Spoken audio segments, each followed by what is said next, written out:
Next on the news. I would like once more to ask forgiveness of all the victims. The Pope spending his final day in Canada, again asking for forgiveness for the abuse of Indigenous children at residential schools run by the Catholic Church. Also, the mayor of Washington, D.C. calling for help from the National Guard, saying our nation's capital is being overrun by migrants. Plus, the Bishop of Brooklyn, Robert Brennan, joins the faithful for a celebration of the feast day for Saints Joachim and Anne. Also, he's been bowling just about his whole life. This 100-year-old man explains how it's kept him young at heart. I'm Christine Persichetti. The special edition of Currents News starts right now.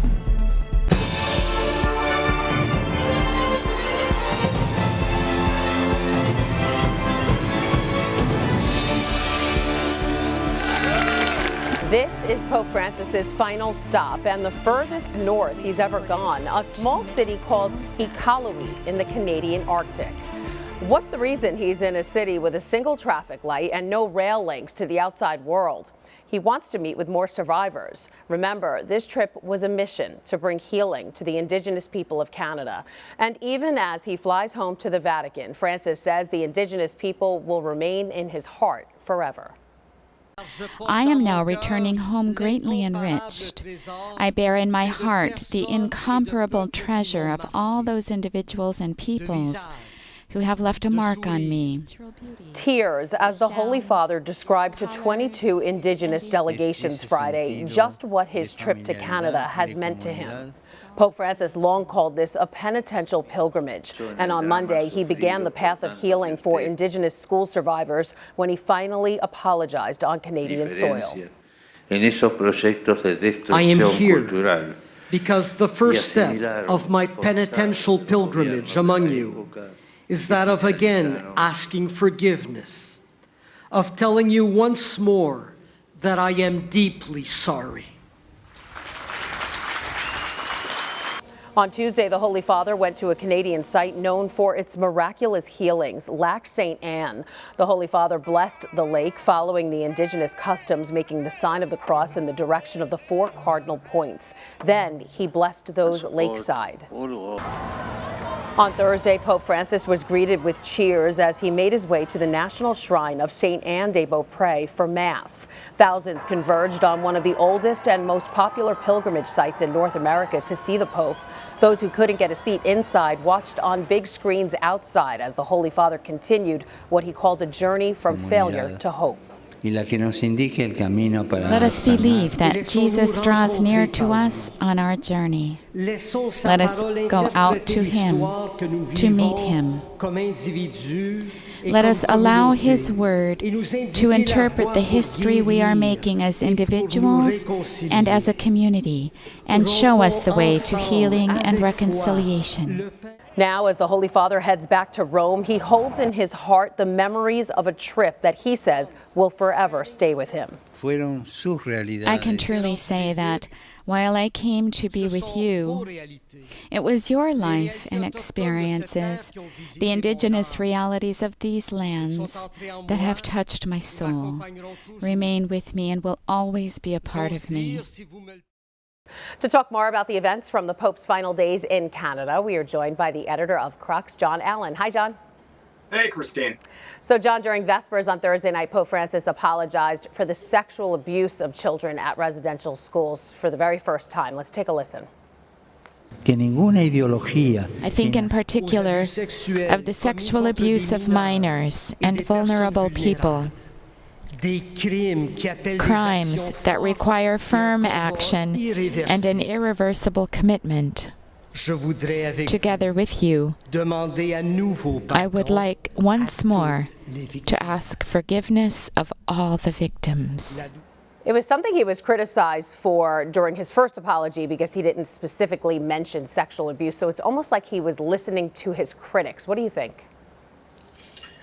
Well, Christine, I mean, the truth of it is the texts of these talks usually are worked out well in advance. I suppose it is possible that because of the criticism of that original apology, a last-minute amendment was made here. But my guess is that it was always Pope Francis's plan to acknowledge that the abuse that occurred at these residential schools included sexual abuse. Of course, it wasn't just limited to sexual abuse. There was physical, emotional, even what you might call cultural abuse. But, this is generally not a pope who ducks the tough language. And so no surprise that before he left Canada, he would have said this out loud.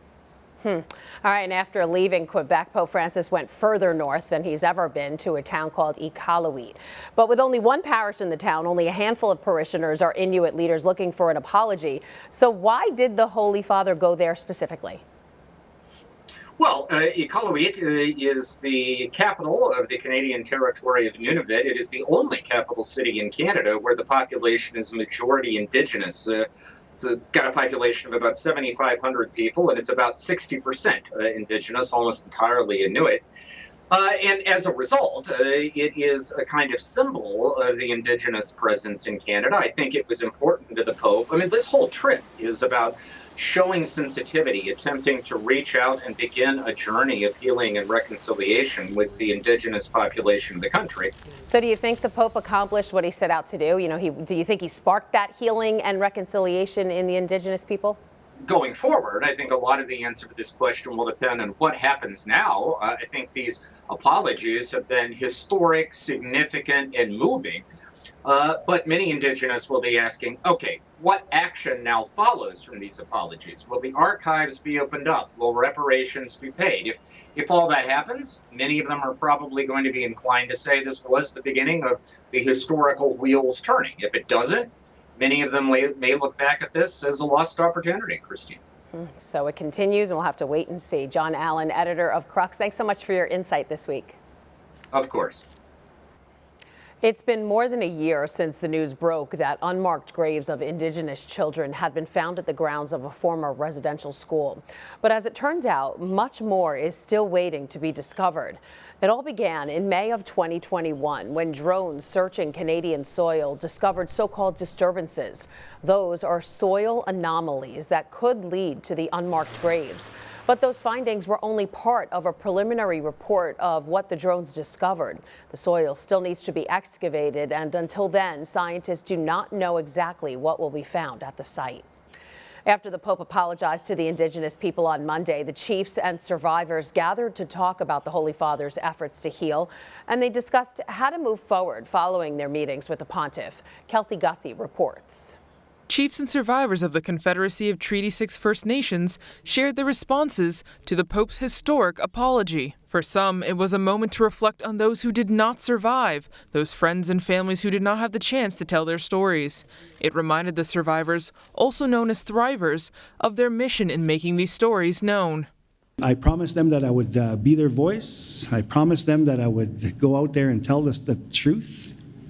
It's about truth, justice, healing, reconciliation. But one thing that Willie talked about today is hope.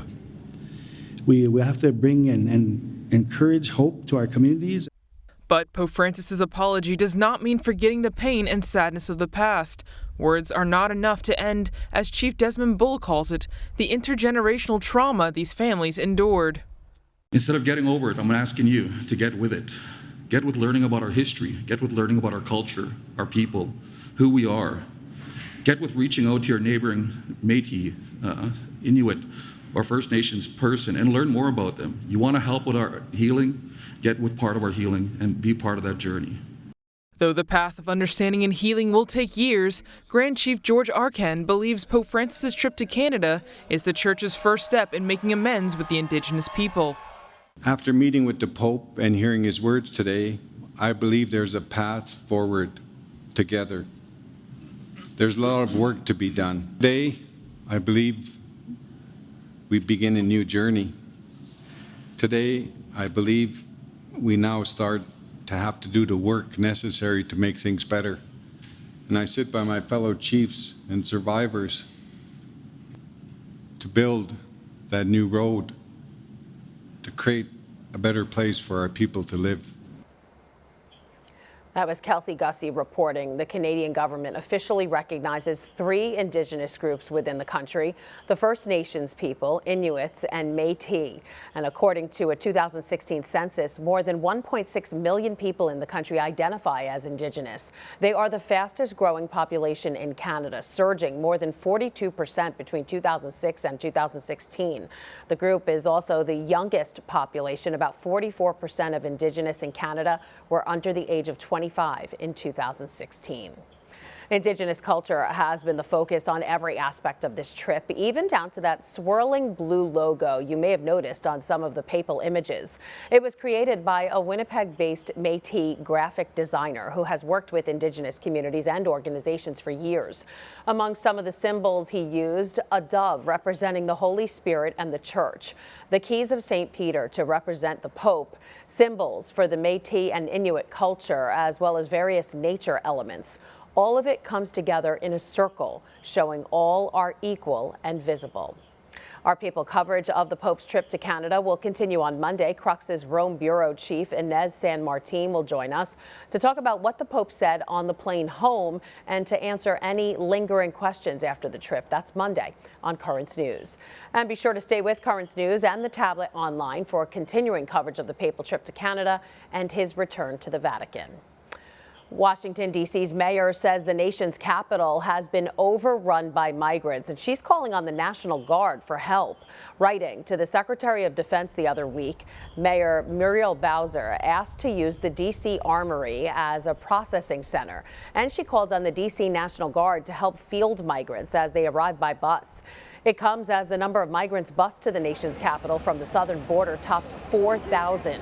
In her letter, she asked the federal government to take responsibility, saying, with pledges from Texas and Arizona to continue these abhorrent operations indefinitely, the situation is dire, and we consider this a humanitarian crisis, one that could overwhelm our social support network without immediate and sustained federal intervention. Immigration is a federal issue, one that needs to be addressed by the federal government with federal resources. In Kentucky, the National Guard has been carrying out rescue efforts after heavy rainfall caused historic flooding in the region Thursday.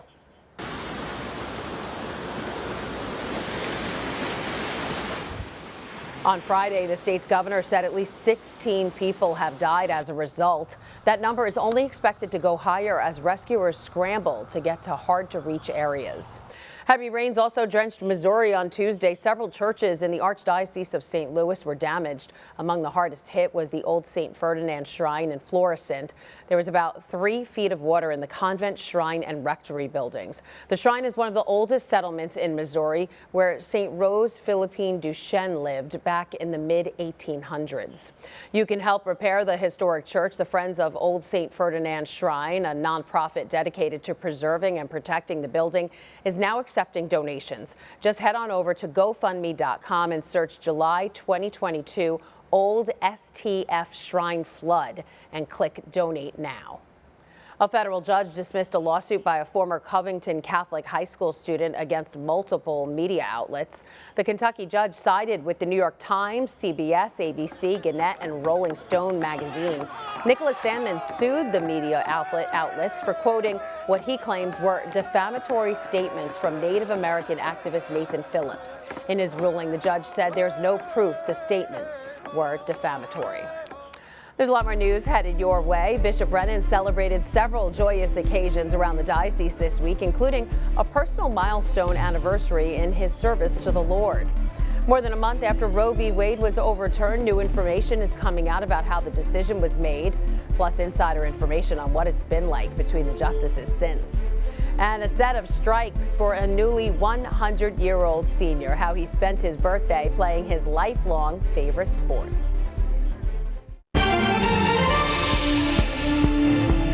Parishioners at Saints Joachim and Anne Catholic Church in Queens Village welcomed the Bishop of Brooklyn, Robert Brennan, Tuesday as they celebrated the feast day of their patron saints.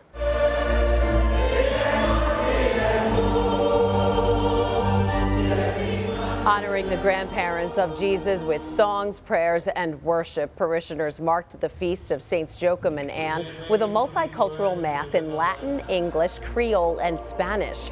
Remarking on how well the two saints did in raising the Blessed Mother Mary, Bishop Brennan called on the faithful to cherish our families. Let's honor our parents. Let's honor our grandparents. Let's honor all those people who nourish us in the spiritual life. Like Joachim and Anne, prepare us and nourish us. God has planted that gift of faith within us.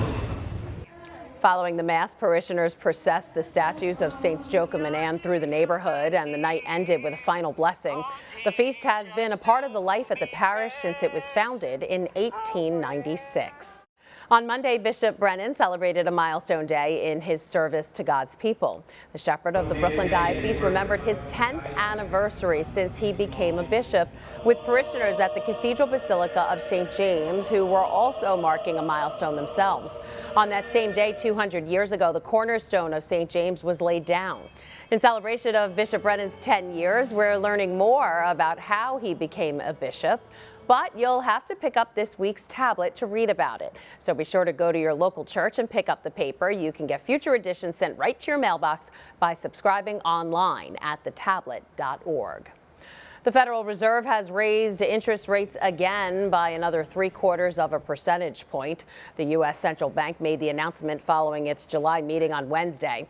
Fed officials hope the move will actually tame inflation. This comes after the nation's gross domestic product, a key measure of economic activity, fell 0.9%. That's the second straight decline in a row and a strong signal of a recession. They are lifelines for Americans who are struggling to make ends meet, and many food banks nationwide have been crowded as inflation continues to take its toll. But to make matters worse, donations to support them are down. Gabe Cohen reports. Thank you so much. Welcome. Jean Vaccarino has turned to food banks after months of choosing between groceries and her heart medicine. I will probably be homeless by next year because of the rent has tripled. She says she's been living on disability for the past few years, making it harder to make ends meet. I can't buy clothes. I can't buy for my grandchildren. You can't buy anything. You know, it's day to day, and you just hope and pray for the best. With rising inflation, the average American is spending nearly $500 more per month, including $78 more on food. Toughest for those living paycheck to paycheck. In a June poll, 60% of lower-income households said grocery prices were a major problem. So millions are turning to food banks for help. These are families that are working, but they are just not making enough to put food on the table at the end of the day. Demand is skyrocketing as the government scales back COVID assistance programs and donations from the USDA and grocery stores plummet, stretching food banks to the brink. They don't have surplus, well, then it cuts our supply. In Ohio, warehouses are drained. They say it's the worst shortage in years, and pantries are rationing food to stay afloat. Few banks can afford to buy supply to fill the gap, and even that is getting far pricier. The worst case scenario is that food banks will have to continue to wind down and even shut down food distributions that are vital lifelines for communities across this country. And if sky-high inflation lingers, more families will need help. Now you just get to the point where you're just going to have to go get it. Janet Murray is raising her grandson, and for the first time, this free food is critical. I guess more of it's going to be coming to the food banks. It's sad, it really is, but what are you going to do? That was Gabe Cohen reporting. If you need help finding affordable meals, or if you'd like to donate to your local pantry, then head online to thetablet.org and search Food Pantries Can Help During Soaring Inflation. There you can find a list of food pantry locations affiliated with Catholic Charities Brooklyn and Queens. Again, that's online at thetablet.org. Details have surfaced about what happened inside the Supreme Court just ahead of the decision to overturn Roe v. Wade, and about the work Chief Justice John Roberts put in to protect abortion. Roberts reportedly lobbied fellow conservatives, including Justice Brett Kavanaugh and Justice Amy Coney Barrett, to switch their vote. But the draft opinion that leaked back in May interrupted those efforts and made existing strains among the justices even worse. But those tensions may not be as bad as you think. During an interview from May, only made public on Thursday, Justices Sonia Sotomayor and Amy Coney Barrett insisted that relations among the justices remain warm and respectful. They say the court's traditions, such as shaking hands before arguments and attending each other's birthdays, foster good relations. The interview was conducted at a conference on education on May 12th, just days after the Dobbs versus Jackson draft was leaked.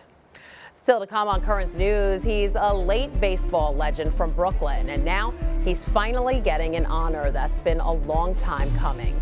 And he's been knocking down those pins for 9 decades. Next, the man who's found a lifelong hobby in bowling. Do you have a story idea or want to share a tip? Email us at newstips@desalesmedia.org or call our 24-hour number, 718-517-3122. We'll be right back.